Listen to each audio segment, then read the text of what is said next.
26-এর vote, তার আগে বিভিন্ন রাজনৈতিক দল ইস্যু ভিত্তিক লড়ছে, বিভিন্ন রকম ইস্যু।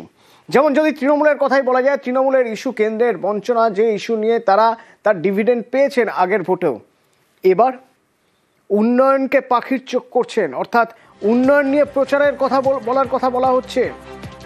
ঠিক কিভাবে উন্নয়ন নিয়ে মানুষের কাছে পৌঁছতে হবে বা উন্নয়নের বার্তা পৌঁছে দিতে হবে, কতটা কাজ সরকার করেছে সেটা পৌঁছে দিতে হবে, তার একটা গাইডলাইন তৃণমূল দিচ্ছে তার জনপ্রতিনিধিদের বা যারা রয়েছেন কর্মী সমর্থকদের, নেতাদের। আবির রয়েছেন, আরো বিস্তারিত বলতে পারবেন তা নিয়ে। আবির, দেখো, প্রত্যেকটা ভোটের প্রেক্ষিত আলাদা হয়। লোকসভা নির্বাচনের যে প্রেক্ষিত ছিল, বিধানসভা নির্বাচনের প্রেক্ষিত সম্পূর্ণভাবে ভিন্ন হবে। গত 15 বছরে সরকার কি কাজ করেছে সেই সরকারের খতিয়ান সম্পূর্ণভাবে তুলে ধরে নির্বাচনের ক্ষেত্রে প্রচারে থাকবে তৃণমূল কংগ্রেস। সূত্রের খবর, এই বিষয়টি বিশেষ পুস্তিকা এবং একটি লিফলেটও প্রকাশ করা হবে, যা দলের নেতারা বিভিন্ন জায়গাতে তারা প্রচারের ক্ষেত্রে ব্যবহার করবেন।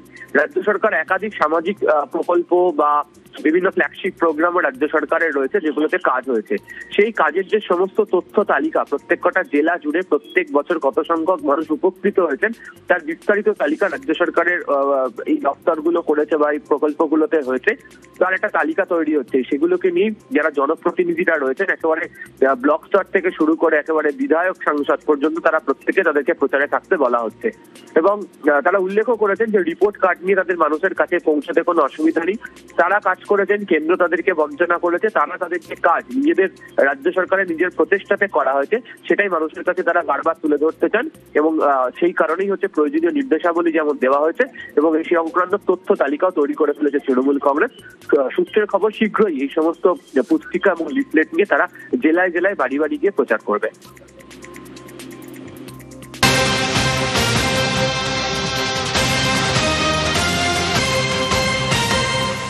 দাউ দাউ করে আগুন জ্বলছে, ধূপগুড়ির ছবি। ধূপগুড়ির একটি গোডাউন, দাসপাড়ার একটি গোডাউন, কি অবস্থা সেখানকার জানবো। রকি রয়েছেন আমার সঙ্গে সরাসরি এখান থেকে। রকি, কি অবস্থা আগুনের? যে পরিমাণ আগুন দেখতে পাচ্ছি অন্তত আমরা এই ফুটেজে, তাতে এই আগুনে আশপাশের বাড়িও ক্ষতিগ্রস্ত হয়ে পড়তে পারে বলে আশঙ্কা করা যাচ্ছে। কি মনে হচ্ছে, তুমি স্পটে রয়েছে, কি অবস্থা আগুনের?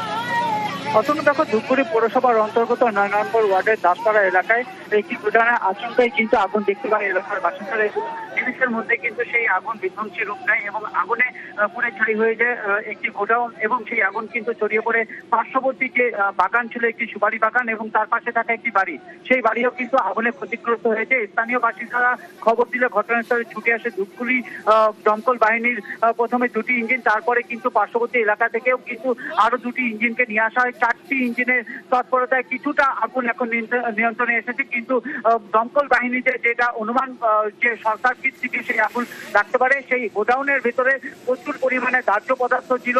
সেখানে প্লাস্টিকের ব্যাগ থেকে শুরু করে ফল রাখার ক্যারেটে মজুত করে রাখা ছিল, যার ফলেই এই আগুন ছড়িয়ে পড়ে। এবং দমকল বাহিনীরা যেটা অভিযোগ করেছে যে এলাকায় কোনো জলাশয় না থাকায় দূর থেকে জল নিয়ে এসে সেই আগুন নিভাতে তাদের দেখতে হয়।